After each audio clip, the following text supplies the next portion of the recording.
If you don't know, Alan Ritchson, who is the star of the show Reacher, was beloved by a conservative audience for much of the last couple of years, has been working overtime to kind of torpedo that success that he had found in doing so. And his most recent blunder was where he decided to criticize the James Bond character as just a little bit too misogynistic. He just needs to shut up. Why is no one telling him to shut up? He's like ruining, he's doing all these interviews for promo for the Ministry of Ungentlemanly Warfare right now, right? Which, by the way, it opened to $9 million on a budget of $60 million. Because it's not a worldwide release, it's only a US release and the rest of it goes straight to streaming.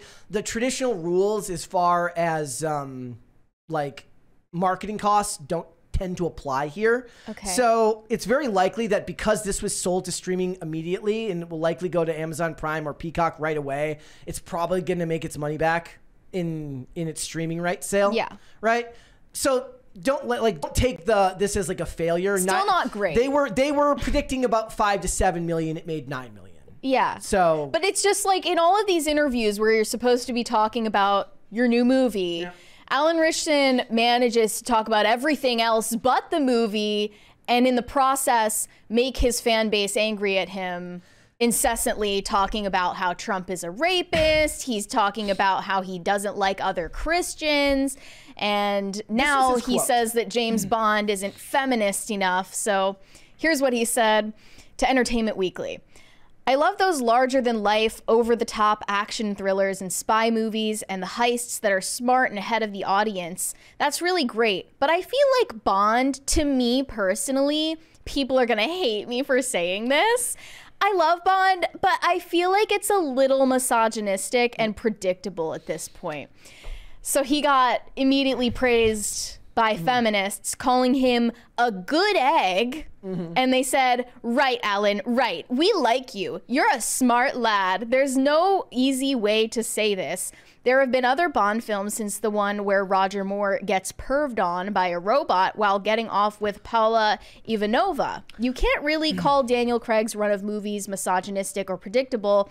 But Alan Ritchson went on to say, Reacher, to me, is like the American Bond, and I think it's a cool way to go about doing it where it's a little less purposefully cool. He's not in on how slick he is. I don't feel like we can have these characters these days that are in on the joke. Either they know that they're funny, they know that they're smart, they know they're very cool or capable or invincible. Yeah. I feel like it reduces the stakes of stories. And we've seen too many movies we're too savvy as an audience to be entertained by that.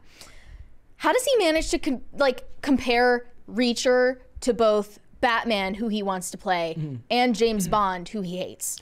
Well, what's funny is I don't consider Reacher the American Bond. It was Jason Bourne that really gave Bond a run for his money and convinced Eon Productions to change their format and give us what Daniel Craig gave us after the fact. So that's not accurate to me. I mean, you also have Ethan Hunt, and you have Jack Ryan, and you have all of these other characters that I think people would think of before they would think of Reacher in that case. Does he just think that Reacher is far more influential than it is? I mean, he's having a moment right now. Yeah. Like the character's having a moment kind of right now. ruining But I feel like more people know who Jack Ryan is than know who... And Jason Bourne, too. And Jason Bourne.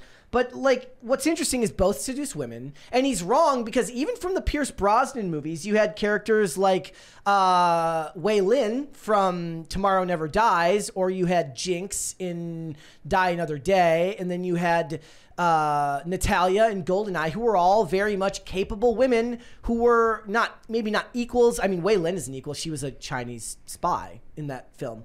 And Jinx was also like an American spy. So these aren't women that he seduced, through power. They were equally capable women that he had relations with in the film, which is very much what what Reacher does in the television show, both in season 1 and in season 2. So I don't know how he can see this as anything other than hypocritical. That, or maybe he just hasn't watched any James Bond movies. Has he only watched Sean Connery? Or Connery and Moore and Dalton. Like, maybe he just hasn't watched any of the newer ones. And even Vesper Lynd in the Daniel Craig one was on a mission with him. Yeah. It doesn't make any sense. It's actually annoying. Like, it just means he didn't do his research on any of this. Or unless what is the whole goal to make all of these characters inherently sexless and boring? Again, you on all the time, you criticize sex scenes in shows. That doesn't mean a character has to be without a romantic interest. Sure. It just means you leave it to the imagination when those things actually happen. It's just weirdly incongruent to see like a guy like Alan Ritchson, who is obviously so stereotypically masculine looking, but then his personality is the complete opposite of that. In real life. He makes sure everyone knows. Yeah, I mean, I don't know. It's like what I realized more than anything is like, you know who loses out on all of this the most is women. There's nothing more problematic and taboo in Hollywood anymore than a woman's rescue fantasy. Yeah. You're not allowed. Sure. No woman is allowed. Like, now for a woman to be rescued, she has to also envision herself as like a genius who's also contributing to whatever the hero is doing to save the day. A woman can't just have the fantasy anymore where a strong alpha male character saves her from danger. I feel like that was even a part of, you might think this is ridiculous, but part of the Wonka movie where he, for some reason, is just illiterate and he has this little orphan teaching him how to read. Mm-hmm. Like, why? Why does that type of thing need to be inserted into every script about a male protagonist? Yeah, I just, in all of these takes just feel so performative to me as of late in a lot of ways. For Alan Ritchson, it seems like he's actually being genuine, which is worse. Like, he's not even pandering. This is really what he thinks. He's just... It feels performative in the sense that it's like he's got to get it all out there to prove that he's not what the media is saying he is. But the media wasn't saying that he was. No one was criticizing him. Nobody was criticizing him. Calling him, misogynistic. I didn't see things saying no like, our Reacher fans alt-right adjacent. I never saw anything like that. No, yeah. And you would think that you would have. Right, but I mean, he's getting ahead of it before it's even there. It happened to Chris Pratt. So when The Terminalist was coming out, they were like, it's dad TV for MAGA dads and stuff like that. Well, why did they say that about Terminalist but not Reacher? Chris Pratt. Just because of Chris Pratt? They hate Chris Pratt. Okay.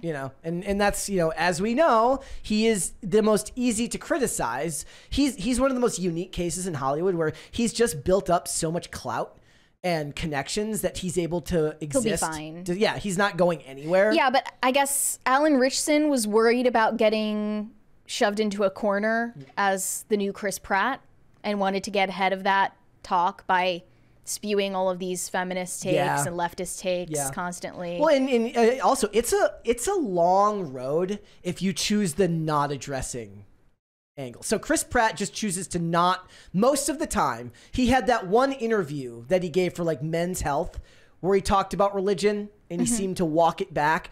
But for the most part, every couple of months, there's a bunch of people on Twitter or articles dunking on Chris Pratt and he chooses the ignore option. He does not address it. And I think that serves him perfectly well. But for somebody who is as active on social media as Alan Ritchson is, meaning that he's got his own YouTube channel talking about, he clearly wants to talk about things that are important to him. Some people just don't have that inclination. And it's probably better for them not to. What annoys me about it is it's so presumptuous to think anyone was interested in hearing your political takes. No one was pestering Alan Ritchson for his take on Trump or his take on cops or his take on religion or any of these things, but he's volunteering it as if anyone asked. He's pissed that his fame didn't come sooner when the things that he wants to talk about were relevant. Meaning Trump, like back in the mid 2010s. Yeah, well, late 2010s before the 2020 election. Yeah, Summer of Love, stuff like that. He wanted to be famous then when it was relevant, so he could talk about it and speak of these things. And I would think I was one of the first people to mention that. I was looking at his Instagram one day and found a bunch of old posts talking about social reform. The highlight is still up on his Instagram. And none of that bothers me. And I know this will piss people off in the chat. I will watch Reacher season 3 and judge it on its merits. You're giving money to people who hate you, Brett. But I'm not a culture warrior, so I don't care. But I'm also going people forget he's going to be in Fast and the Furious 11 because he was a bad guy in that one, and he made it through the last movie, and he's going to be in the next one after that. So he's got, if we're to look at this analytically, he has likability issues from the general public that are going to play a role in at least some of the Fast and the Furious franchise has been great at not politicizing its audience. Like, people go to that movie knowing exactly what they're going to get. They're not, everything, other than the vague threats of a female Fast and the Furious movie, which has never come to fruition, which they threaten us with every couple of years. There's no subverting expectations. Not with the actual movies, yeah, because you know what you're going to get. You're going to get a bunch of people who are doing half meta humor. You're going to get Dom, who takes it completely seriously. You're going to hear the word family 10,000 times. You're going to see cars do things that cars can't actually do. And you're going to leave the theater generally satisfied. Yeah, and you can hate on that for it being too corporatized or too formulaic, or it's basically the equivalent of drive-through fast food for movies. Yeah. But at the same time, it's successful. It's a successful formula. Yeah, it's, to me, so you really can't even hate. If it's making its money, it's making its money. Yeah. Now, it's making that money increasingly less in America and more overseas, but that's fine. That's still a market for them to tap. So we'll have to wait and see what his next big insult is to his general public. One of the most interesting things to pay attention to will be when Reacher Season 3 comes out. Remember, it got like a 2-season renewal, if I remember correctly. What those ratings look like for Season 3 in the first week. Whether his comments, because you know what's going to happen, right? They're going to start talking about Season 3. Promos are going to start coming out. And people are going to start saying, hey, remember when he said all this stuff about this, and that? Now there's like a laundry list of quotes that are going to get recycled when he's trying to promote something. I mean, when he was promoting Season 1 or 2 of Reacher, it didn't seem like he engaged in any of this. But now that he feels like he's on the up and up, he's like safe to start using his platform like that. We got a $20 one here. It says, could be his manager or agent saw the demographics of who's watching his show and told him he needed to get ahead of the media meltdown. There was no media meltdown, though. Like, that's the most puzzling thing. And maybe if that's the case, he shouldn't have listened. Yeah, like, so if we're talking about, like, the demographics of Reacher, right? He's already worked well past that. He had the faith-based film that came out this year. Oh, what was that? With Ordinary Angels. Ordinary Angels. So he had that. He had Fast and the Furious franchise. He had the Ministry of Ungentlemanly Warfare. I would say that Fast and the Furious franchise is firmly mainstream. What is it called again? Ordinary Angels. That was a faith-based film. Nobody was expecting that to make a ton of money, but it would label him at least a little bit. Now, Ministry of Ungentlemanly Warfare is a Guy Ritchie film. Henry Cavill comes with a little bit of a stink of people who don't like the mainstream press because people love Henry Cavill for not hating on fans. It sucks that not hating on fans is a politicized issue. Yeah. But it is. I just imagined like Henry Cavill was on set with Alan Ritchson and being like, look at this cringe lord over here. I would love that. But you said you saw like someone comment and say Alan Ritchson isn't movie star material. So which is just ridiculous. Like, that's a huge cope. Like, he doesn't even look like a movie star. I'm like, that is the biggest cope I've ever heard in my entire life. It's a cope. He's exactly what an action movie star should look like. Yeah. That's probably what's problematic. They want action stars that don't look like him now. They want your action stars to look like Shia LaBeouf or Timothée Chalamet or Tom Holland. Tom Holland. Tom Holland. Let's say Tom Hiddleston. Tom Hiddleston too. Night Manager got a 2nd and 3rd season renewal, guys. That's what they want action stars to look like.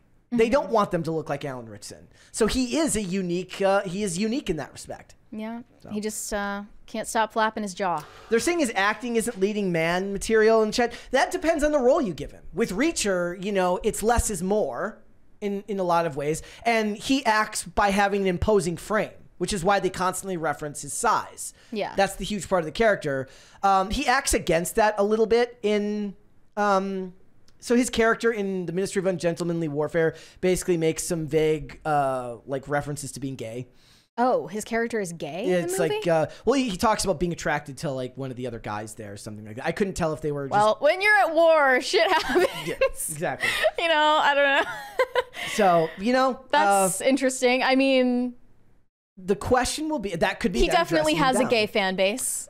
So the question will be, will his fan base, by being mainstream, grow fast enough to outpace the fans he loses by taking these stances? Yeah. When I was looking at the fake posts from him on Twitter talking about all this, every post, it's like 5 posts in a row. This is garbage. This is garbage. I'm not watching anymore. Then a 6th post, like, I always knew I liked you. I'm going to watch Reacher now. You know, every 5 or 6 posts, one's like, oh, you're a good egg. I'm going to watch you. But they're the ones who weren't watching Reacher to begin with. And it will be a chore for them to watch something they're not interested in. Right. So, thanks for watching. Listen to full episodes of Pop Culture Crisis on Spotify. Keep up with us on social media and make sure you subscribe and ring that bell so you never miss the show. Bye, guys.